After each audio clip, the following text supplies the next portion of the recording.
Bonjour, bonjour tout le monde, j'espère que vous allez bien.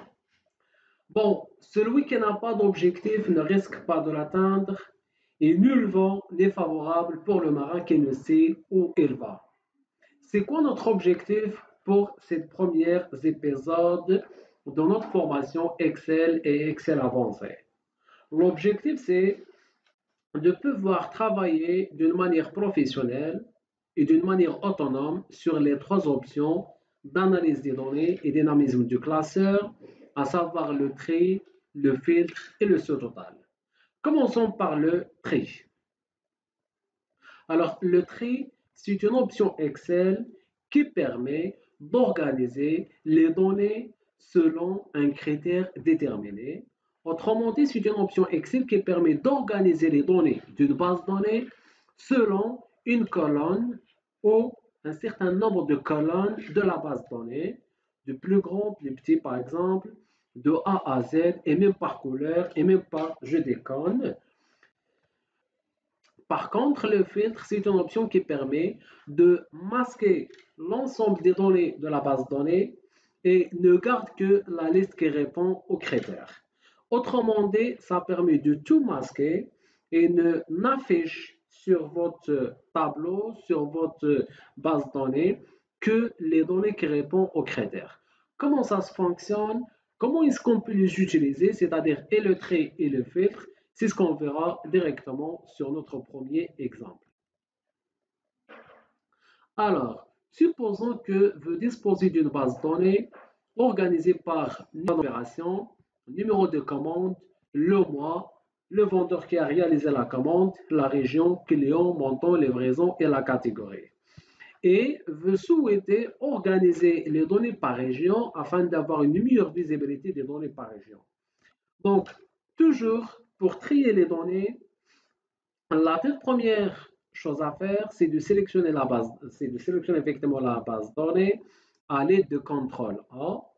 Et puis, vous trouverez le tri sur l'onglet Accueil, Tri et très personnalisé. Sinon, à partir de Données, le tri. Vous aurez toujours une base de données qui permettra de déterminer la colonne concernée par le tri. Pour notre exemple, c'est la colonne région. Et puis, trier sur, c'est-à-dire S, trier sur la couleur de cellule, sur la couleur de police, sur jeu d'icône, ou plutôt, par défaut, ce qui s'affiche, c'est la valeur de cellule. C'est le cas pour notre exemple. Bon, et puis là, déterminer l'ordre de A à Z, ou plutôt de Z à A, et puis OK. Et comme ça, vous aurez les données sont regroupées par région. D'accord? En fait, là, je vous ai préparé des petites questions là sur la feuille question. Là, nous avons bien répondu à notre première question, c'est-à-dire d'organiser les données de tableau par région de A à Z. Maintenant, rendez-vous sur la deuxième question. On vous demande en fait d'organiser les données du tableau par livraison. Toujours la toute première étape ou la toute première des choses à faire, c'est le CTRL A pour sélectionner la base de données, mais le CTRL A à condition que une cellule de la base de données soit active. CTRL A, et puis le revenu soit à partir de données, vous trouverez le tri, sinon à partir d'accueil, le tri et le tri personnalisé. Et comme ça, vous aurez le premier niveau de trait, c'était par région. Là, il suffit de changer la région par livraison, de garder pour le moment la valeur de cellule et puis de A à Z. OK, et comme ça, les données seront groupées par livraison, la première, deux, et finalement la troisième catégorie de livraison. Revenons sur la troisième question. Maintenant, le trait à deux niveaux. On vous demande d'organiser les données du tableau par ordre de région de A à Z, puis par montant du plus grand au plus petit. Alors, ce qu'on recherche, c'est de grouper les données dans notre base de données par région et en même temps le montant le plus grand au plus petit. Alors, toujours la même procédure, c'est simple. Donc, CTRL A pour sélectionner la base de données, le trait et le trait personnalisé. Il suffit de rectifier la colonne livraison par colonne région. Et puis là, le premier niveau. Il suffit de cliquer sur Ajouter un niveau. Et là, vous choisissez la deuxième colonne. C'est la colonne montant. Et puis, de plus grand au plus petit. OK. Et comme ça, vous aurez votre base de données organisée et par région. Et puis, le montant le plus grand au plus petit. D'accord? Cette fois-ci, revenons sur la quatrième question. Qu'est-ce qu'on vous demande? On vous demande d'organiser les données de tableau par ordre de couleur de cellules afin que la couleur blanche soit en haut. L'idée, c'est que sur votre base de données, vous disposez de deux couleurs. La première couleur veut dire les livraisons gratuites, alors que la deuxième couleur, la couleur grise, veut dire les livraisons payantes. Et on souhaite avoir une meilleure visibilité de données par la gratuité des commandes, par exemple.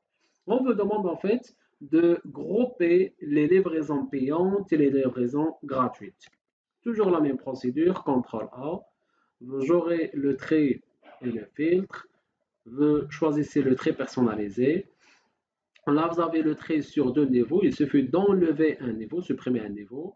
Et là, vous choisissez, en fait, quelle est la colonne concernée dans ce cas-là. Pour notre exemple, vous pouvez choisir n'importe quelle colonne. Pourquoi? Parce que l'ensemble des colonnes dispose de même couleur.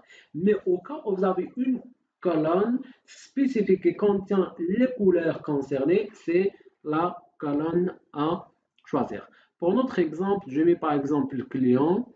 Et là, la différence par rapport aux premières questions précédentes, c'est le trait sur la couleur de cellule. Automatiquement, vous aurez le trait, l'ordre de trait autrement. Vous choisissez la couleur concernée et puis OK. Et là, vous aurez la couleur blanche en haut et puis la couleur grise en bas. Maintenant, revenons sur la cinquième question. On vous demande d'organiser les données de tableau par ordre de couleur afin que la couleur blanche soit en haut, mais aussi par montant de plus grand au plus petit. Alors, effectivement, lors de la question précédente, l'objectif c'était de visualiser les données par couleur. Mais là, on veut demander et par couleur et par montant. Donc, toujours CTRL A, le trait et le trait personnalisé, le trait par, en fait, je veux garder le premier niveau. Il suffit de rajouter le trait par montant. Donc là, vous choisissez le montant et vous gardez la valeur de cellule du plus grand au plus petit. Voilà. C'est bon, c'est fini pour notre première partie concernant le trait. Maintenant, rendez-vous sur le filtre. Alors, comme vous l'avez constaté, sur le trait garde l'ensemble des données et il suffit de les mettre en ordre. C'est-à-dire, le rôle de trait, c'est de réorganiser l'ensemble des données de la base de données. Par contre, pour le filtre, ça permet de masquer les données et de garder que les données qui répondent à un certain nombre de critères déterminés. Si on revient sur notre question 6, on vous demande de déterminer la liste des ventes réalisées en janvier et avril. Très bien. Donc là, vous avez la colonne mois avec plusieurs mois. Mais ce qu'on veut, c'est de focaliser l'analyse uniquement sur 2 mois, à savoir le mois janvier et avril. Donc là, c'est simple, il suffit de revenir sur le trait et puis le filtre. Sinon, à partir de données, vous choisissez le filtre. Automatiquement, vous aurez des puces sur en fait vos colonnes. Il suffit de revenir sur la colonne concernée, vous décochez tout et vous cochez uniquement les deux critères concernés, à savoir janvier et avril. OK, les données là, les données sont masquées, les lignes sont masquées et vous n'aurez que les, en fait, les mois cochés, à savoir janvier et avril. En fait, c'est simple, c'est similaire pour la question 7 et c'est similaire pour la question 8, déterminer l'état des ventes de Kamal pour le mois de mars. J'aimerais bien qu'on pratique ensemble la question 10. Ce qu'on vous demande au niveau de la question 10, c'est de déterminer toutes les opérations de vente de la région nord qui sont comprises entre 30 000 et 50 000. Alors, l'idée, c'est que il faut déjà récupérer les données masquées, d'accord? Et puis là, l'avantage de filtre, c'est que vous aurez toujours les puces affichées. C'est-à-dire, ce n'est pas forcément que vous recochez à chaque fois le filtre, mais une fois coché la première fois, c'est bon, ça s'affiche tout le temps, tant que vous n'avez pas le masqué à partir toujours du même emplacement. Donc là, ce qu'on vous demande au niveau de la question 10, c'est de déterminer l'ensemble des opérations de la région nord, mais uniquement ayant le montant compris entre 30 000 et 50 000. Donc là, vous choisissez la colonne, plutôt le critère concerné, c'est la région nord.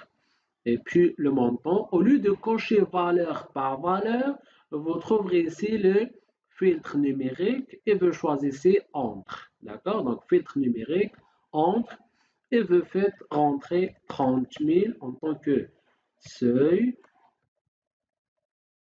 et 50 000.